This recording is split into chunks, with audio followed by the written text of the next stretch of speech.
La doctora Isabel Novosad, que es la presidenta de PADEC, Prevención, Asesoramiento y Defensa del Consumidor. Muy buenos días, Isabel. Hola, buenos días. Bueno, buenos días, mi nombre es Valeria.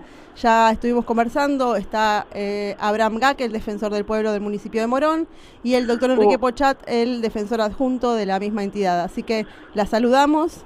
Y bueno, queríamos comenzar un poco en este marco del día. Estamos agradeciéndole que nos atienda sábado de la mañana. Es un esfuerzo, ¿verdad? ¿Nos escucha, Isabel? La escucho muy bajo. Me parece que la voz del doctor Abraham la escuché muy bajo. Pero bueno, quiero saludar a todos y me siento muy contenta que haya una defensoría en la provincia de Buenos Aires con una capacitación tan sólida como es la que está a cargo del doctor Abraham Gack. Sí, claro, recién estábamos conversando que lo conoce Abraham, sabe quién es usted y me dijo que estaba encantada de conversar con usted. Y bueno, sí, tenemos a Abraham, que es un referente acá en Morón, especialmente porque hace varios años que es el defensor del pueblo y trabaja fuertemente por los derechos vulnerados de los vecinos y las vecinas de acá del partido. Y bueno, y un poco en este marco del Día Mundial de los Derechos del Consumidor, queríamos tener a alguien referente que nos cuente de qué se trata la ley del consumidor, qué alcances tiene y cuáles son las problemáticas que los ciudadanos más acercan, ¿no?, a la asociación de ustedes. Claro, bueno, esta semana ha sido el aniversario del Día Mundial del Consumidor y también el cumpleaños de PADEC, que hemos cumplido 14 años. Si bien nosotros en plena adolescencia. ¿Cómo? Están en plena adolescencia. Sí. Así es. Nosotros nos dedicamos básicamente a los problemas de las irregularidades masivas bancarias. Pero bueno, y en otros temas brindamos una orientación. Que bueno, nuestra página de internet tiene elementos como para que los usuarios puedan orientarse sobre la canalización de su problema, de la gestión. Pero el mayor problema que aqueja a los usuarios es la referida de los contratos masivos, porque la voluntad de los usuarios no es considerada frente a los diversos inconvenientes que suelen suscitarse. Son virtuales con acuerdos de adhesión, ¿verdad? Claro, porque son contratos de adhesión. Claro. Y además, no solo por el texto del contrato, sino porque además hay prácticas abusivas. Ya lo sé. Hay cláusulas abusivas muchas veces y además hay prácticas abusivas. Por ejemplo, una práctica abusiva muy común es la dificultad que suelen tener los usuarios para la baja del servicio, de un servicio que a veces está con un débito automático o no, y como existe una concentración de mercado muy grande en diversas áreas, telefonía, televisión por cable, por ejemplo, le resulta muy difícil al usuario rescindir el contrato. Y las empresas no toman nota de la voluntad de rescindir, sino que aprovechan y siguen facturando unos periodos más, a veces hasta 45 días o 2 meses, y por ejemplo no cumplen con la emisión de un certificado que la Ley de Defensa del Consumidor obliga a emitir a los proveedores. Esta es una práctica muy muy común que afecta a la mayoría de los usuarios y se genera lo que nosotros decimos un desplazamiento del derecho de propiedad por pequeñas sumas de dinero que no suelen ser tan pequeñas en su conjunto. Sí, ahí Enrique Pochat estaba sintiendo, evidentemente, porque hemos incluso tenido en la Defensoría varios casos así. Usted siempre ha atendido bastantes casos.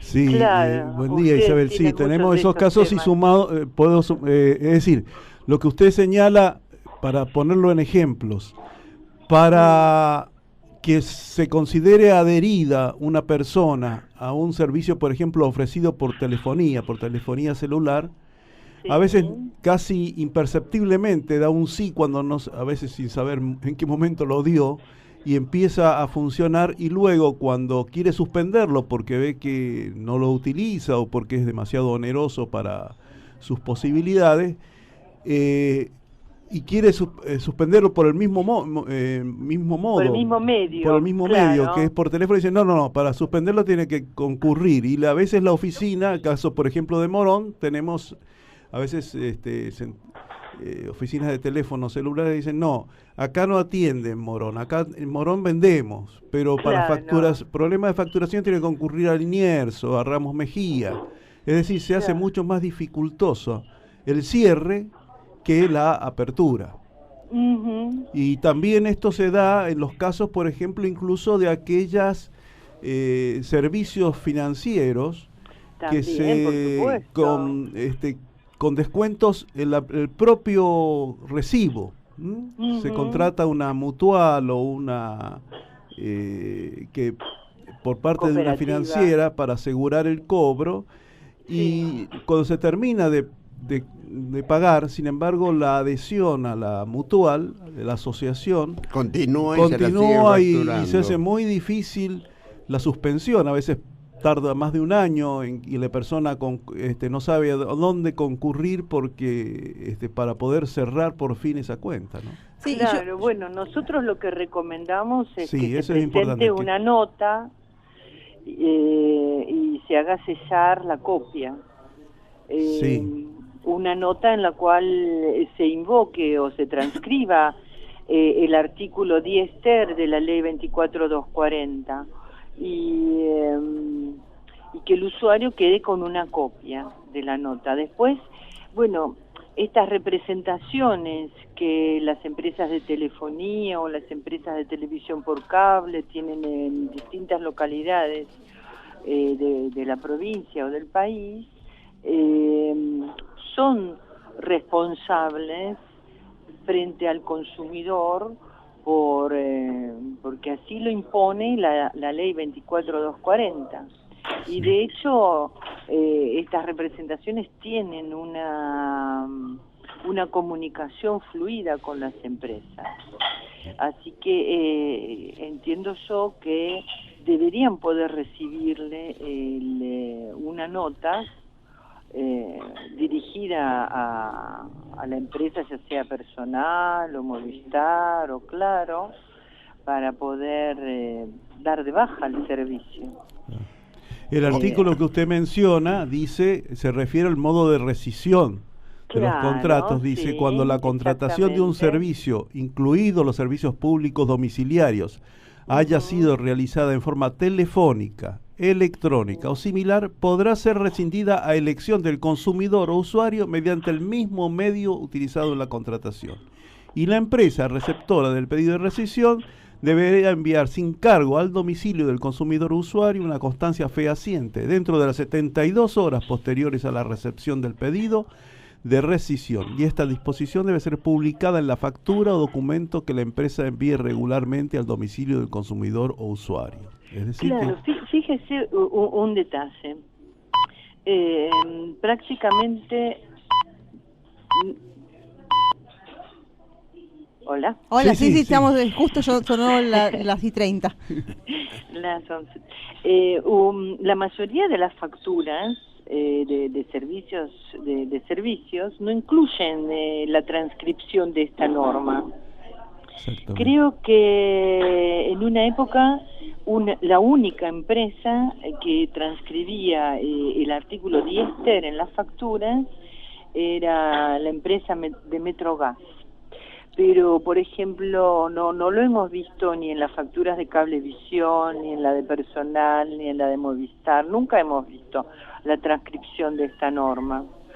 Y bueno, se hace sumamente dificultoso poder exigir al usuario un derecho, el cumplimiento de un derecho que el proveedor, que tiene más elementos para el conocimiento de la ley, en forma espontánea no la cumple, sino que en forma deliberada la vulnera.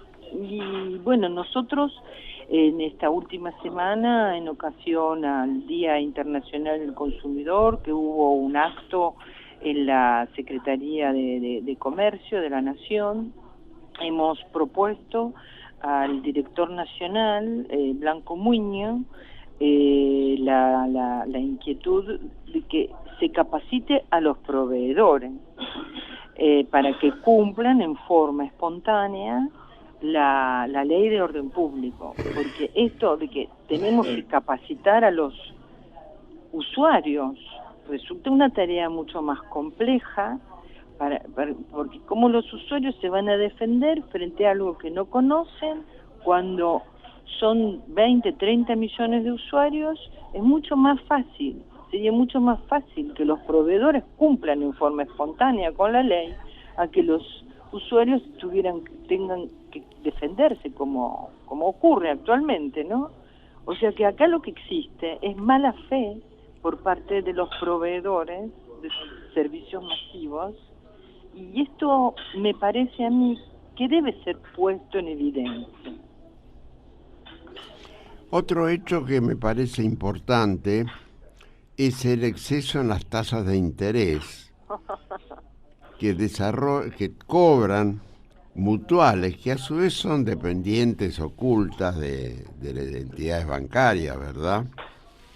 Y esto sí, también, eso, si bien hubo una norma que establecía límites a las tasas de interés, esto no se está cumpliendo, y en algunos casos los cobros de intereses son realmente digamos de un volumen obsesivo, inaceptable, más que obsesivo, inaceptables, claro, en su monto, ¿no? El gran problema es que genera una imposibilidad de pago. Claro. No hay, vemos recibos de jubilados que además dividen, yo creo que la misma institución bancaria divide en varias mutuales distintos préstamos, y llega un momento en que la persona que está que las ha sacado, y muchas veces sin conocer exactamente qué es lo que estaba haciendo, prácticamente no cobra nada de jubilación porque se le descuentan todos esos créditos, ¿no? Claro, queda afectada su capacidad de consumo. Totalmente. Su capacidad de consumo, su capacidad de subsistencia, su capacidad de pago, exactamente, sí. Es el problema del sobreendeudamiento. Claro, que muchas veces lo toman sin conocer exactamente porque se guían por la cuota. No, es una sola cuota, claro, pequeña, ¿no? Y van acumulando cuotas, y cuando se quieren acordar, ya es tarde, ya entraron en la rueda y es difícil salir de ella, ¿no? Sí, es un problema muy serio. Siempre van a deber, referido, ¿no?, a las tasas de interés, sí, en servicios financieros. Bueno, yo particularmente hace muchos años me dedico a la investigación académica de este problema, e incluso propicio un concepto de usura, mediante el cual se necesitaría corregir, verificar el componente de riesgo de la tasa de interés. Claro, que en muchos casos es cero porque lo están cobrando directamente, se lo descuentan cese en la jubilación. Claro, porque una cosa es el riesgo estimado, incluido en la formulación de la tasa de interés, que nunca lo conocemos, y otra cosa es el riesgo verificado. Las entidades, el mercado financiero, la actividad financiera, en realidad se sigue manejando con los mismos criterios que se manejaba hace 4 o 5 siglos atrás, con indiferencia al derecho de igualdad y al derecho de propiedad. Así es.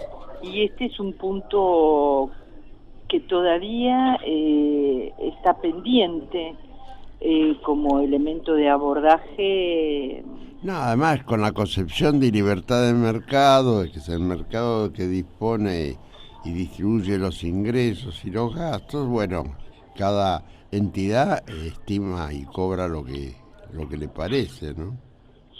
Bueno, ahí hay un punto delicado que refiere a la contradicción que puede existir entre las leyes de mercado y las leyes dictadas por el Congreso en virtud de la Constitución vigente. Y la pregunta que nos deberíamos hacer es, ¿las leyes de mercado derogan la Constitución, desplazan la Constitución y las leyes dictadas en su consecuencia? Si la respuesta es positiva, entonces tenemos que cerrar el Congreso, tirar a la basura la Constitución y bueno, que reine la ley del más fuerte. Después de todo, para evitar eso y seguir defendiendo tanto el Congreso como las leyes, está también la sociedad civil y su armado de organizaciones como la de ustedes y también como la del Defensor del Pueblo, que también bregan por seguir cumpliendo con la ley y seguir y exigiendo el respeto por las leyes ya constituidas y votadas por todos los argentinos en su representación en el Congreso, por supuesto. Exactamente. Sí. Incluso, bueno, nuestra misma existencia obedece a la vigencia de la ley. Así que, bueno, esta posibilidad de trabajo existe gracias a la vigencia y la validez de la ley. Totalmente. Sí, le quería preguntar, usted ha mencionado una reunión que han tenido con el director de Defensa del Usuario y del Consumidor a nivel nacional. Claro, sí, es un funcionario. El funcionario a nivel nacional es Blanco Muñoz, Fernando Blanco Muñoz. Sí. El doctor Blanco Muñoz en la reunión ha hecho referencia a una institución creada por el Congreso de la Nación, que es el Observatorio de la Protección de Derechos del Consumidor, y la posibilidad de usar la regulación de las relaciones de producción y consumo que se ha dictado. Bueno, estaba la antigua ley de protección de la 2680, que fue renovada o corregida, sustituida por una ley, la 26.991 en el año 2014, para la regulación de las relaciones de producción y consumo.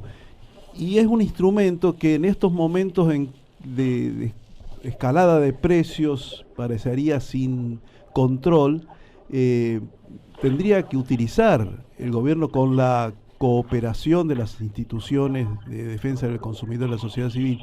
¿Se ha hecho mención de esto en la reunión? No, este es un tema que nosotros lo reiteramos en diversas oportunidades.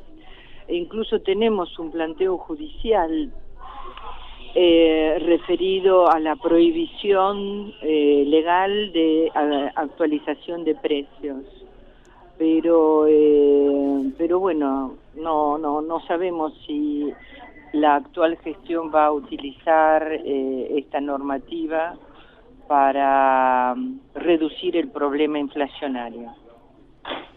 Bueno, esperamos que lo haga entonces. Vamos a ver en qué resulta esta intervención que están haciendo ustedes. Isabel Novosad, muchísimas gracias por esta comunicación.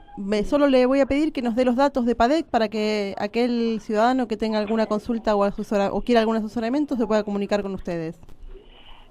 Bueno, muchas gracias a ustedes, y para recordarles, la página de internet de PADEC es padec.org.ar, donde pueden encontrar diversos elementos de utilidad para hacer valer sus derechos. Muy bien, y el teléfono... Perdón la ignorancia, pero PADEC, ¿las siglas de qué asociación son? PADEC significa Prevención, Asesoramiento y Defensa del Consumidor. Muchísimas gracias. Muy bien. Muy bien. Le agradecemos mucho la comunicación y seguimos en contacto para trabajar unificadamente en los derechos de los vecinos y las vecinas. Gracias. Gracias a usted por la comunicación. Muchas gracias y buenos días.